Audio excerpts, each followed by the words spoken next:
Hi, I am Diksha Tiwari and this is Pacific learning. आज के इस सेशन में हम लोग चाइल्ड डेवलपमेंट एंड पेडागोजी के कुछ इंपॉर्टेंट थ्योरीज को डिस्कस करेंगे, जिसमें प्याजे, विगोत्स्की और कोहलबर्ग की थ्योरी शामिल है। हम सभी को मालूम है सीटेट, यूपीटेट, केवीएस, DSSB जैसे एग्जाम्स में जिसमें सीडीपी बहुत ही इंपॉर्टेंट रोल प्ले करता है, उसमें ये तीनों ही टॉपिक बहुत ही इंपॉर्टेंट माने जाते हैं और काफी क्वेश्चंस इनसे ही बनते हैं। तो without wasting our time, let's begin. सबसे पहले मोस्ट इंपॉर्टेंट प्याजे की कॉग्निटिव डेवलपमेंट थ्योरी के बारे में डिस्कस करते हैं। प्याजे के अनुसार बच्चा एक लिटिल साइंटिस्ट की तरह होता है, जिसमें थिंकिंग एबिलिटी होती है, सोचने की क्षमता होती है। बच्चे के सोचने का प्रकार या क्वालिटी एक एडल्ट से अलग हो सकता है, पर उसके सोचने की मात्रा किसी एडल्ट के बराबर होती है। प्याजे के अनुसार एक बच्चे के दिमाग में एक कॉग्निटिव स्ट्रक्चर होता है जो समय के साथ साथ डेवलप करता है। इस डेवलपमेंट प्रोसेस को प्याजे ने 4 स्टेजेस में डिवाइड किया है। बारी बारी से हम हर एक स्टेज के बारे में जानेंगे और उनकी कैरेक्टरिस्टिक को ध्यान से पढ़ेंगे। सबसे पहला स्टेज है सेंसरी मोटर स्टेज, जिसे इंद्रिय जनित अवस्था भी कहते हैं। इसके अंतर्गत वे सभी बच्चे आते हैं जिनकी उम्र 0 से लेकर के 2 वर्ष है। जब कोई भी बच्चा जन्म लेता है तो वो बाहरी दुनिया से अनभिज्ञ होता है। वो बाहरी दुनिया के बारे में जो भी नॉलेज है उसे अपने सेंसेस के थ्रू देता है। ये पर्टिकुलर स्टेज उसी को दर्शाता है, क्योंकि इस समय बच्चा ठीक से बोल नहीं पाता है। वो चीजों को छूकर, उन्हें देखकर उनके बारे में नॉलेज कलेक्ट करता है। इसीलिए इसे सेंसरी मोटर स्टेज भी कहते हैं। इस स्टेज का जो नेक्स्ट और बहुत इंपॉर्टेंट कैरेक्टरिस्टिक है, ऑब्जेक्ट परमानेंसी। यानी इस पर्टिकुलर स्टेज में बच्चों के अंदर ऑब्जेक्ट परमानेंसी डेवलप हो जाती है। यानी कि अगर बच्चों को ये कहा जाए कि उनके सामने से किसी ऑब्जेक्ट को हटा दें, तो बच्चे के दिमाग में ये नहीं आएगा कि उस ऑब्जेक्ट की एग्जिस्टेंस खत्म हो चुकी है। वे ये समझेंगे कि वो ऑब्जेक्ट अभी भी एग्जिस्ट कर रहा है। इसी पर्टिकुलर एस्पेक्ट को ऑब्जेक्ट परमानेंसी कहते हैं। नेक्स्ट स्टेज है प्री ऑपरेशनल स्टेज, जिसे पूर्व संक्रियात्मक अवस्था भी कहते हैं। इस पर्टिकुलर स्टेज में वे सभी बच्चे आते हैं जिनकी उम्र 2 से लेकर के 7 वर्ष की होती है। इसके अलग अलग कैरेक्टरिस्टिक यहाँ मेंशन है, इन्हें हम बारी बारी से डिस्कस करते हैं। सबसे पहला है सिंबॉलिक थिंकिंग। यानी इस स्टेज में बच्चा सिंबल्स के थ्रू, पिक्चर्स के थ्रू अपने नॉलेज को बढ़ाता है, उसे डेवलप करता है। जो नेक्स्ट इंपॉर्टेंट कैरेक्टरिस्टिक है वो है ईगो सेंट्रिज्म। ये पर्टिकुलर पार्ट से बहुत ज्यादा क्वेश्चन बनते हैं। कई बार प्रश्न पत्रों में ईगो सेंट्रिज्म के स्टेज को पूछा जाता है, तो डायरेक्ट आंसर करेंगे प्री ऑपरेशनल। इस कंसेप्ट का मतलब होता है कि बच्चा दूसरे के एस्पेक्ट को, दूसरे के व्यूज को समझ नहीं पाता। वो केवल अपने ही व्यूज के बारे में समझता है, उसी के बारे में उसे नॉलेज होती है। यानी किसी पर्टिकुलर मामले में अगर उसकी पसंद कुछ है, तो वो समझता है कि उसके आसपास के सभी लोगों की पसंद वही पर्टिकुलर चीज होगी। यानी वो दूसरे के पॉइंट ऑफ व्यू को नहीं समझता है। नेक्स्ट जो इंपॉर्टेंट कैरेक्टरिस्टिक है कि उसमें लॉजिकल थिंकिंग स्किल नहीं होती है। वो इलॉजिकल रीजनिंग देता है, इलॉजिकल थॉट्स बनाता है अपने दिमाग में। नेक्स्ट है जो कि बहुत इंपॉर्टेंट है इस पर्टिकुलर स्टेज के लिए, वो है अंडरस्टैंडिंग ऑफ लैंग्वेज। इस पर्टिकुलर स्टेज में बच्चे धीरे धीरे लैंग्वेज को समझने लगते हैं, उसे पढ़ने लगते हैं, उसके सिंटेक्स और थोड़े बहुत ग्रामर के बारे में नॉलेज गेन करने लगते हैं। जो नेक्स्ट पर्टिकुलर कैरेक्टरिस्टिक है वो है इरिवर्सिबिलिटी। अगेन ये ईगोसेंट्रिज्म की तरह ही बहुत इंपॉर्टेंट है और काफी बार पूछा भी जाता है। इरिवर्सिबिलिटी का मतलब है कि अगर बच्चा ए से बी पाथ की ओर जाता है, तो उसे बी से ए पाथ की ओर आने में दिक्कत होगी। यानी वो किसी भी चीजों को रिवर्स ऑर्डर में नहीं देख पाता है। फॉर एग्जाम्पल, अगर बच्चे के सामने किसी क्ले को स्फेयर शेप में रखा जाए और फिर उसी क्ले को हम फ्लैट बना दें, तो वो उसके दिमाग से ये चीज निकल जाएगा कि उस फ्लैट को हम वापस से स्फेयर भी बना सकते हैं, या फिर दोनों की जो क्वांटिटी है वो अभी भी सेम है। इसी को इरिवर्सिबिलिटी कहते हैं। नेक्स्ट है इसी पर्टिकुलर स्टेज में बच्चा कॉन्सेप्ट बनाना शुरू कर देता है। नेक्स्ट स्टेज है कंक्रीट ऑपरेशनल स्टेज, जिसके अंतर्गत वे सारे बच्चे आते हैं जिनकी उम्र 7 से लेकर के 11 वर्ष की होती है। इस पर्टिकुलर स्टेज को मूर्त संक्रियात्मक अवस्था भी कहते हैं। इस पर्टिकुलर स्टेज में बच्चा लॉजिकली सोचने लगता है, समझने लगता है, लेकिन वो ऑब्जेक्ट्स को सामने देखकर ही उसके बारे में कुछ थिंकिंग या अपने थॉट को डेवलप कर सकता है। यानी वो इमेजिनेशन में या फिर केवल दिमाग में किसी चीज को नहीं सोच सकता। उसके सामने अगर कोई ऑब्जेक्ट होगा तो उसको रिफरेंस मान करके वो लॉजिकल थिंकिंग कर सकता है। नेक्स्ट इसका कैरेक्टरिस्टिक है इम्प्लीमेंट ऑपरेशनल थॉट्स, यानी ये अलग अलग जो ऑपरेशंस होते हैं उन्हें करना शुरू कर देता है। नेक्स्ट इसके ये जो चारों पर्टिकुलर कैरेक्टरिस्टिक हैं बहुत इंपॉर्टेंट है, कंजर्वेशन, रिवर्सिबिलिटी, सीरिएशन और क्लासिफिकेशन। जैसा कि अभी अभी हमने पढ़ा था इरिवर्सिबिलिटी, तो कंजर्वेशन और रिवर्सिबिलिटी उसी का जस्ट अपोजिट है। पिछले स्टेज में यानी कि प्री ऑपरेशनल स्टेज में बच्चा किसी भी एस्पेक्ट को एक तरह से देख पा रहा था बट उसका रिवर्स करने पे उसे दिक्कत हो रही थी, बट इस पर्टिकुलर स्टेज में वो उसको अपोज कर ले जाएगा, उसे कोप अप कर ले जाएगा। यानी कि अगर वो ए से बी पाथ में जा रहा है तो वो बी से ए पाथ में आराम से उसे समझ लेगा। उसे पता होगा कि अगर किसी एक पर्टिकुलर छोटे ग्लास में कुछ वाटर रखा हुआ है और उस वाटर को हम किसी बड़े ग्लास में डाल दें तो वाटर की क्वांटिटी नहीं चेंज होगी। इससे ऐसा नहीं होगा कि बड़े ग्लास में ज्यादा पानी हो जाएगा और छोटे ग्लास में कम पानी हो जाएगा, यानी उसमें कंजर्वेशन, संरक्षण की भावना आ जाएगी। ऐसे ही रिवर्सिबिलिटी भी है, यानी कि वो समझ पाएगा कि इससे पहले का प्रोसेस क्या था। जो हमने क्ले वाला एग्जाम्पल देखा था कि हमने क्ले को पहले स्फेयर शेप से फ्लैट शेप में बदला और फिर फ्लैट शेप से वो स्फेयर में भी बदला जा सकता है बिना किसी मात्रा के घटाए या फिर बढ़ाए। वो इस चीज को समझ सकता है, यानी कि उसमें रिवर्सिबिलिटी के थॉट भी डेवलप हो जाती है। नेक्स्ट है सीरिएशन। जैसा कि नाम से ही पता चल रहा है वो कई सारे ऑब्जेक्ट्स को इंक्रीजिंग या डिक्रीजिंग ऑर्डर में लगा सकता है या अलग अलग प्रॉपर्टी के हिसाब से उन्हें सीरियल में रख सकता है।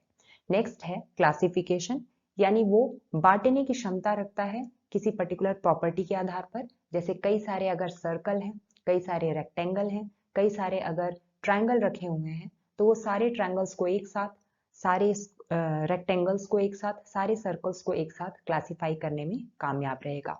ये पर्टिकुलर कुछ कैरेक्टरिस्टिक थी जो इस स्टेज की खासियत है और डायरेक्ट सवाल इनसे बनते हैं। नेक्स्ट स्टेज है फॉर्मल ऑपरेशनल या फिर औपचारिक संक्रियात्मक। इसे मूर्त संक्रियात्मक, अमूर्त संक्रियात्मक अवस्था भी कहते हैं। यानी इस स्टेज में बच्चा एब्स्ट्रैक्ट थिंकिंग करने लगता है, यानी अगर सामने उसके कोई ऑब्जेक्ट नहीं भी है तो भी वो दिमाग में उसके बारे में थॉट बना करके उसे सॉल्व करने की क्षमता रखता है। पिछले जस्ट दोनों में ये कॉमन चीज है कि बच्चे में लॉजिकल थिंकिंग आ जाती है। बस पिछले स्टेज में बच्चा कंक्रीट चीजों को लेकर के लॉजिकल थिंकिंग करता है, यानी कि ऑब्जेक्ट के पर्सपेक्टिव में वो थिंकिंग करता है। इस स्टेज में वो एब्स्ट्रैक्ट थिंकिंग करता है, यानी उसमें इमेजिनेशन की, हाइपोथेटिकल थॉट्स की भावनाएं आ जाती हैं। नेक्स्ट है इस पर्टिकुलर स्टेज के बाद से उसमें अडेप्ट करने की क्षमता बढ़ जाती है और वो डेवलप कर जाता है।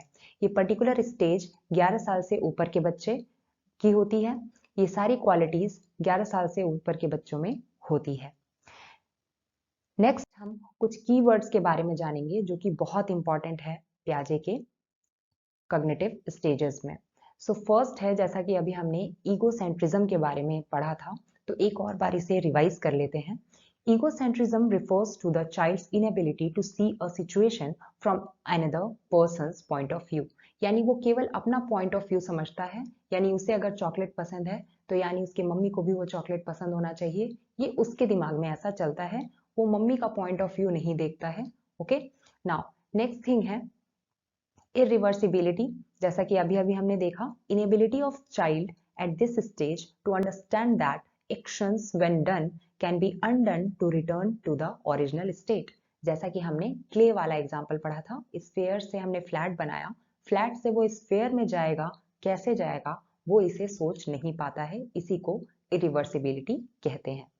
नेक्स्ट है कंजर्वेशन, जो कि हमारा थर्ड स्टेज में आता है। थर्ड स्टेज मतलब कॉन्क्रीट ऑपरेशनल वाले स्टेज में ये डेवलप होता है। इसका मतलब है refers to a logical thinking ability that allows a person to develop that a certain quantity will remain in the same despite adjustment of the container. अगर हमने कंटेनर छोटे से बड़ा भी कर दिया है और वाटर को एक कंटेनर से दूसरे कंटेनर में डाल रहे हैं तो भी वाटर का वॉल्यूम चेंज नहीं होगा, भले हमने कंटेनर का शेप चेंज कर दिया हो। नेक्स्ट है ट्रांजिटिविटी। इसका मतलब है कि बच्चा ये सोचने के लायक हो जाता है, इन्फरेंशियल रीजनिंग करने लगता है कि अगर A B से बड़ा है, B C से बड़ा है और C D से बड़ा है, इसके बाद D E से बड़ा है, तो वो डायरेक्टली कनेक्ट कर ले जाएगा कि B भी D से बड़ा होगा या फिर और भी सारे एस्पेक्ट्स यानी C E से बड़ा होगा। ये सारे एस्पेक्ट्स वो समझ पाता है। और भी कुछ टर्म्स हैं जो पियाजे के कॉग्निटिव डेवलपमेंट थ्योरी से ही रिलेटेड हैं। फॉर एग्जांपल स्कीमा, इससे भी डायरेक्ट क्वेश्चन आते हैं, जैसा कि हमने जनवरी के 2021 वाले क्वेश्चन में भी देखा था। सीडीपी में स्कीमा से रिलेटेड क्वेश्चन आया था, तो इसे भी समझ लेते हैं। ये एक्चुअली में एक मेंटल स्ट्रक्चर होता है, एक फ्रेमवर्क होता है पियाजे के अनुसार, जिसमें कोई भी इवेंट या फिर किसी भी पर्टिकुलर इंसिडेंट से रिलेटेड बच्चा उसके बारे में उसके कैरेक्टरिस्टिक को होल्ड करके स्टोर करके रखता है।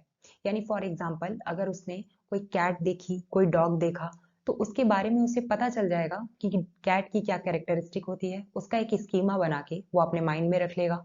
किसी पर्टिकुलर दूसरे जानवर को देखेगा, उसका स्कीमा बना के वो अपने दिमाग में रख लेगा और आगे जब भी वो कैट को देखेगा तो उसे उस पर्टिकुलर स्कीमा की वजह से जो उसने अपने दिमाग में बना के रख रखा है, उसे ये चीज समझ में आ जाएगी जो वो सामने देख रहा है वो कैट है या डॉग है।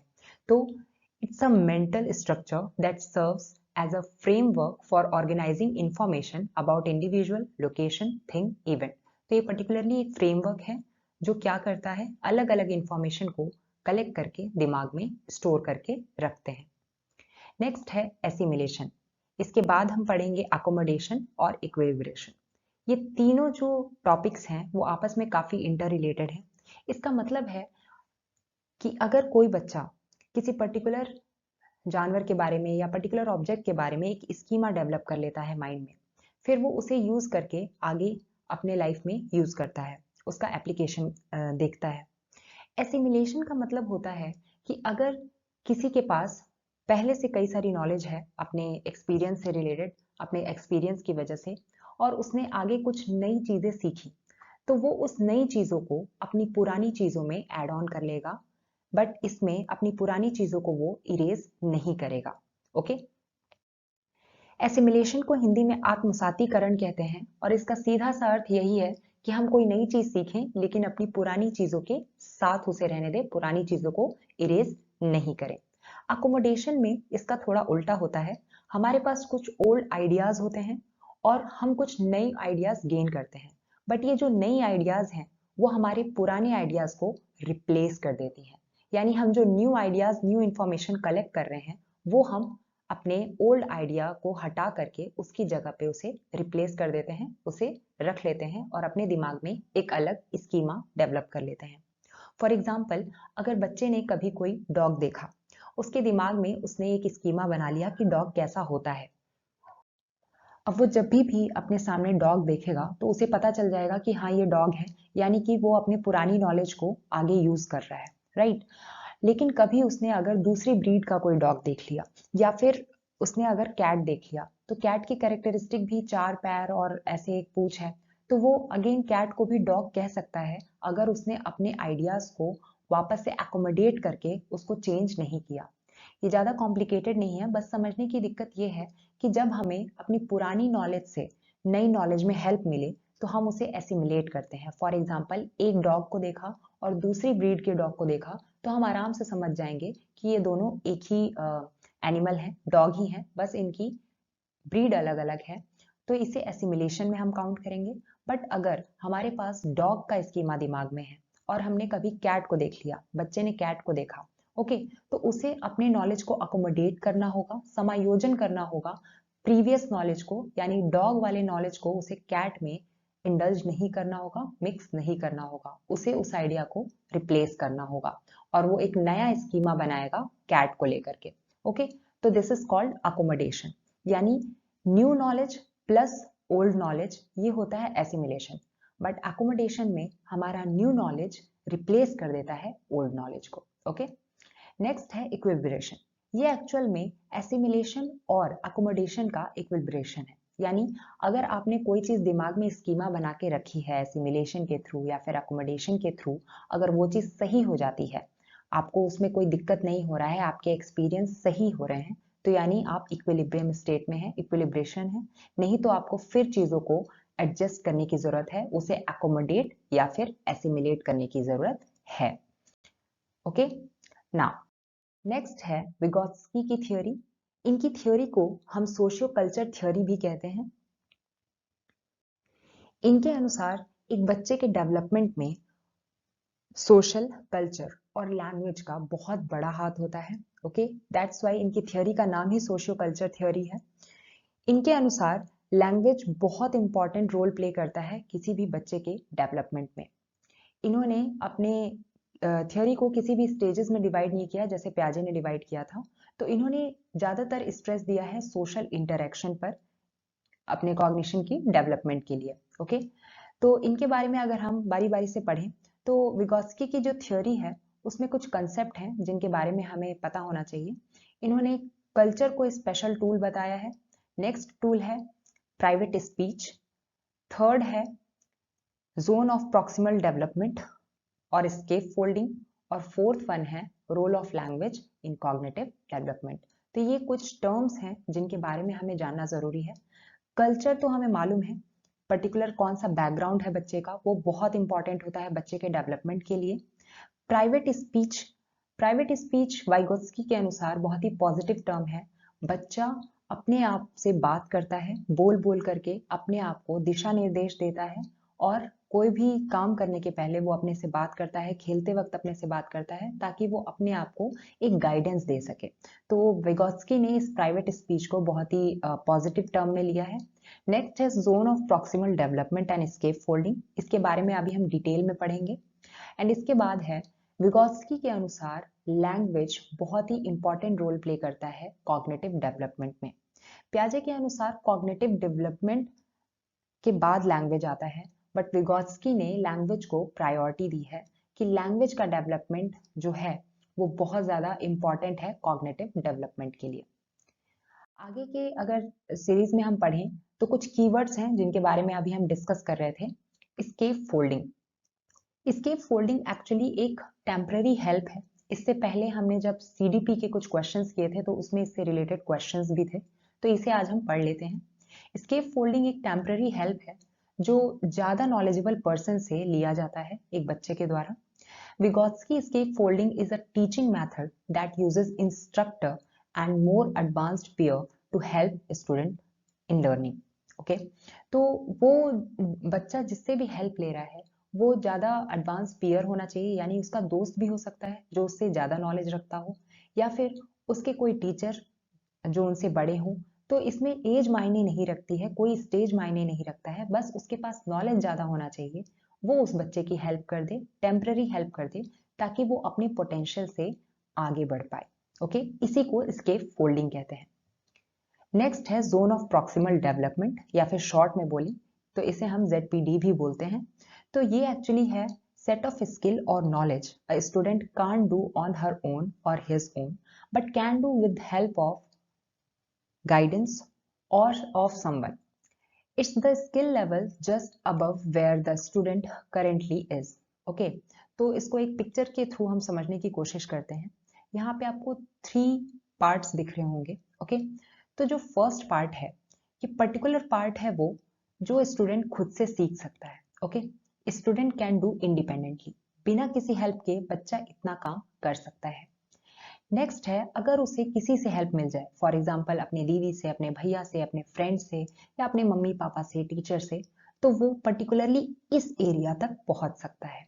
Can be if guided.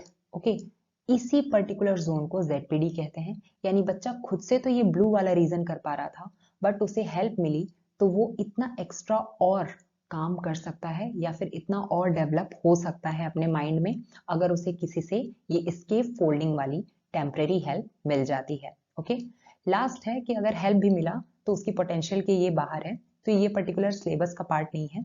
Syllabus का पार्ट यही है कि बच्चा पहले यहाँ है खुद से, और अगर किसी की हेल्प मिलती है तो वो पर्टिकुलर इस पोजीशन पर पहुंच जाता है। इसी पर्टिकुलर रीजन को, जो येलोविश रीजन आपको दिख रहा है, इसे जोन ऑफ प्रॉक्सिमल डेवलपमेंट कहते हैं, जो कि स्केप फोल्डिंग द्वारा किसी ज्यादा नॉलेजेबल पर्सन से बच्चा लेता है। नेक्स्ट हम पढ़ते हैं थोड़ा सा डिफरेंसेस बिटवीन पियाजे एंड विगोत्स्की। ये लोग थोड़ा अपने कुछ एस्पेक्ट्स में डिफर करते थे, तो बारी बारी से अलग अलग एस्पेक्ट्स को हम देखते हैं। फर्स्ट है सोशियो कल्चर के कॉन्टेक्स्ट में। तो अगर हम बात करें विगोत्स्की की, तो इन्होंने बहुत प्रायोरिटी दी है सोशियो कल्चर को। सोशियो कल्चर पे बहुत ज़्यादा इम्फेसिस डाला है विगोत्स्की ने कि एक बच्चे का डेवलपमेंट बहुत इंपॉर्टेंट है उसके लिए, सोशियो कल्चर का उसके डेवलपमेंट में। बट प्याजे के अनुसार उन्होंने थोड़ा कम इसको इम्फेसिस दिया है, नेग्लेक्ट नहीं किया है, बट इस पे थोड़ा कम इम्फेसिस दिया है उन्होंने। नेक्स्ट है स्टेजेस। विगोत्स्की ने पर्टिकुलरली किसी स्टेज में अपने थ्योरी को नहीं बांटा है। उन्होंने बस इसे कंटिन्यूअस प्रोसेस कहा है कि सोसाइटी के इंटरेक्शन में रह करके वो अपना डेवलपमेंट करता है बच्चा। बट प्याजे ने इसे 4 स्टेजेस में बांटा है, मैच्योरेशन लेवल को बताया है। नेक्स्ट एस्पेक्ट है की प्रोसेसेस, यानी किसके थ्रू विगोत्स्की बताते हैं, प्याजे बताते हैं कि बच्चा अपना डेवलपमेंट करता है। तो वे हैं विगोत्स्की के अनुसार स्केप फोल्डिंग के द्वारा वो जोन ऑफ प्रॉक्सिमल डेवलपमेंट को क्रॉस करता है। सेकंड है लैंग्वेज के थ्रू वो आगे बढ़ता है, अपनी कॉग्निटिव डेवलपमेंट को आगे बढ़ाता है। और थर्ड है अपने सोसाइटी या फिर अपने कल्चर के थ्रू वो अपने डेवलपमेंट प्रोसेस को आगे बढ़ाता है। बट प्याजे के अनुसार ये कुछ टर्म्स जो अभी हम डिस्कस कर चुके हैं, स्कीमा, एसिमिलेशन, अकोमोडेशन और इक्विलिब्रेशन के माध्यम से बच्चा धीरे धीरे मैच्योरेशन या फिर डेवलपमेंट की ओर बढ़ता है। लास्ट है role of language. Role of language Vygotsky priority देते हैं। ये बताते हैं कि लैंग्वेज की वजह से कॉग्निटिव डेवलपमेंट हो रही है, बट प्याजे के अनुसार कॉग्निटिव स्ट्रक्चर ऑलरेडी बच्चे के माइंड में होता है और फिर लैंग्वेज डेवलपमेंट उसके सेकेंड स्टेज में धीरे धीरे शुरू होता है। ओके, तो that was the difference. Last एक और है, टीचर का रोल क्या होता है। जैसे अभी हम स्केप फोल्डिंग वाली बात कर रहे थे, तो टीचर के रोल पे दोनों लोग का थोड़ा सिमिलैरिटी है। इसमें इन्होंने विगोत्स्की ने बताया है कि वो चिल्ड्रन के लिए एक अपॉर्चुनिटी प्रोवाइड करते हैं ताकि बच्चा एक एक्टिविस्ट के रूप में ज़्यादा से ज़्यादा आगे बढ़ सके, डेवलप कर सके। और प्याजे ने भी कहा है कि टीचर एक फैसिलिटेटर की तरह होता है जो बच्चे को एक्सप्लोर करने में हेल्प करता है। ओके, तो that was the differences between प्याजे एंड विगोत्स्की। नेक्स्ट हमारा है कोहलबर्ग थ्योरी। ओके, तो कोहलबर्ग की थ्योरी को मोरल डेवलपमेंट थ्योरी भी कहते हैं बिकॉज ये पर्टिकुलरली मोरालिटी से रिलेटेड है। कोहलबर्ग के अनुसार इनकी थ्योरी 2 फैक्टर्स पर डिपेंड करती है, एक तो डेलिमा, दूसरी reasoning. Moral dilemma and moral reasoning.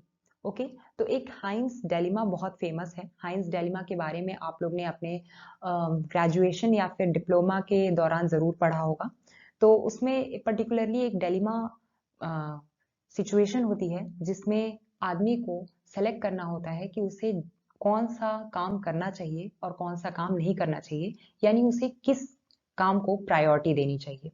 Okay, तो इसी बेसिस पे उन्होंने अपनी थ्योरी बनाई मोरालिटी की और उसे 3 लेवल्स में डिवाइड किया और 6 स्टेजेस में डिवाइड किया। तो ये हैं उसके 3 लेवल्स। फर्स्ट है प्री कन्वेंशनल मोरालिटी, दूसरा है कन्वेंशनल और तीसरा है पोस्ट कन्वेंशनल। तो सबसे पहले अगर मैं फर्स्ट लेवल की बात करूं, प्री कन्वेंशनल मोरालिटी यानी कि परंपरागत की बात करते हैं, यह है पूर्व परंपरागत स्टेज लेवल। इसमें 2 स्टेजेस हैं। सबसे पहले फर्स्ट स्टेज की बात करें तो ये है ओबीडियंस एंड पनिशमेंट ओरिएंटेशन, यानी कि बच्चा जो भी काम करेगा वो पर्टिकुलरली किसी पनिशमेंट को अवॉइड करने के लिए करेगा। उसका खुद का कोई थॉट नहीं है, वो केवल बाहर अपने मम्मी पापा के या अपने पीयर के इन्फ्लुएंस में आकर के कोई भी काम करेगा कि अगर मैं ये काम नहीं करूंगा तो मुझे पनिशमेंट मिल सकती है। दैट्स वाई वो ओबे करता है और किसी भी काम को करता है। नेक्स्ट जो स्टेज है जो इसी लेवल में आता है वो है इंडिविजुअलिज्म एंड एक्सचेंज, यानी उसमें म्यूचुअल एक्सचेंज वाली भावना होती है, टिट फॉर टैट वाली भावना होती है। यानी कि अगर कोई उसके साथ अच्छा व्यवहार करेगा तो वो उसके साथ अच्छा व्यवहार करेगा, अगर कोई उसके साथ बुरा व्यवहार करेगा तो उसके साथ वो वैसा ही व्यवहार करेगा, यानी कि वो बदले में कुछ ना कुछ इच्छा रखता है। कि अगर वो किसी के लिए कुछ कर रहा है तो उसे भी बदले में कुछ मिलना चाहिए। नेक्स्ट हम अगर लेवल की बात करें तो वो है कन्वेंशनल, यानी कि परंपरागत लेवल पे आते हैं हम। इसमें भी दो स्टेजेस हैं। जो फर्स्ट स्टेज है वो है गुड इंटरपर्सनल रिलेशनशिप। इसके अंतर्गत बच्चा एक्चुअल में relate to approval of others.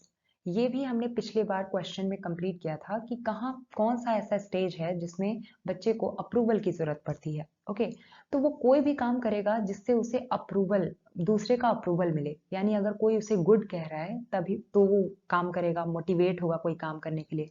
अगर कोई उसे बैड कह रहा है तो वो उस काम से करने से बचेगा।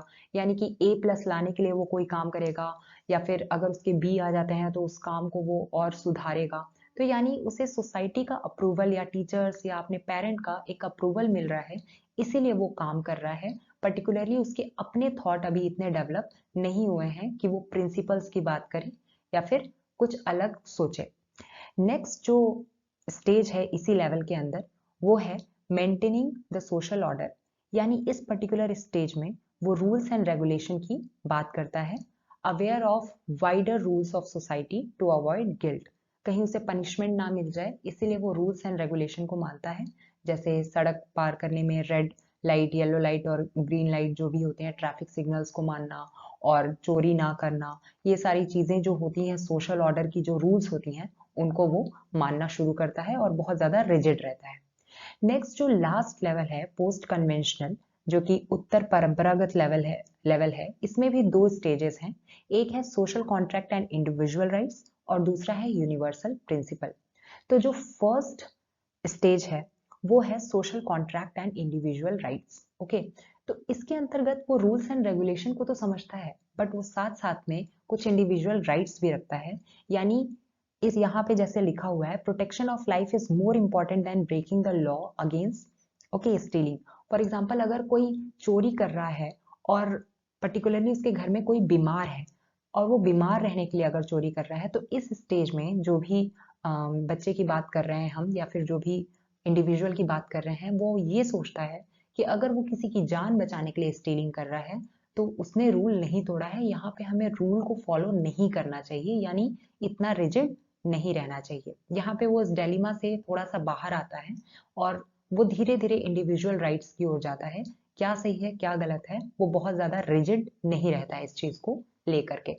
नेक्स्ट हमारा लास्ट स्टेज है यूनिवर्सल प्रिंसिपल। इसके अंतर्गत उसकी सोच बहुत ज्यादा वाइडर हो जाती है और वो धीरे धीरे मोरालिटी की ओर जाने लगता है और वो यूनिवर्सल प्रिंसिपल रखता है, यानी सार्वभौमिक सिद्धांत रखता है। इसके अंतर्गत ही developed their own set of moral guidelines उसके अंदर आ जाता है और वो एक बड़े मॉब के लिए या बड़े डोमेन के लिए काम करता है। फॉर एग्जाम्पल महात्मा गांधी जैसे लोग जिनके अंदर बहुत ज्यादा प्रिंसिपल्स हुआ करते थे, जिन्होंने अपने साथ साथ दूसरों के बारे में सोचा, पूरे देश के बारे में सोचा और देश को आजादी दिलाने में हेल्प की। तो उनके एक प्रिंसिपल्स थे, एक मोरालिटी थी जिसके बारे में आज हम पढ़ते हैं। तो ये पर्टिकुलर वो स्टेज है जो कि मोरालिटी का सबसे पीक स्टेज होता है। यहाँ पे वो मोरालिटी ज्ञान कर लेते हैं और डिलेमा से इजीली बाहर आने की कोशिश करते हैं। तो कोहलबर्ग की थ्योरी पूरी की पूरी एक डिलेमा पे आधारित थ्योरी है। तो that was the video guys, और ये वीडियो पूरी की पूरी डेडिकेटेड थी प्याजे, विगोत्स्की, कोहलबर्ग के मोरल डेवलपमेंट से रिलेटेड। आई होप आप लोग को वीडियो अच्छा लगा होगा, और अगर आपको वीडियो अच्छा लगा तो ज़रूर लाइक कीजिए, सब्सक्राइब कीजिए, सपोर्ट कीजिए। नेक्स्ट वीडियो में इसी तरीके से हम बाकी थ्योरीज भी कवर करेंगे, और साइंस की सीरीज अगर आपने ना देखी हो तो ज़रूर विजिट कीजिए चैनल को और उसे देखिए। तब तक के लिए थैंक यू।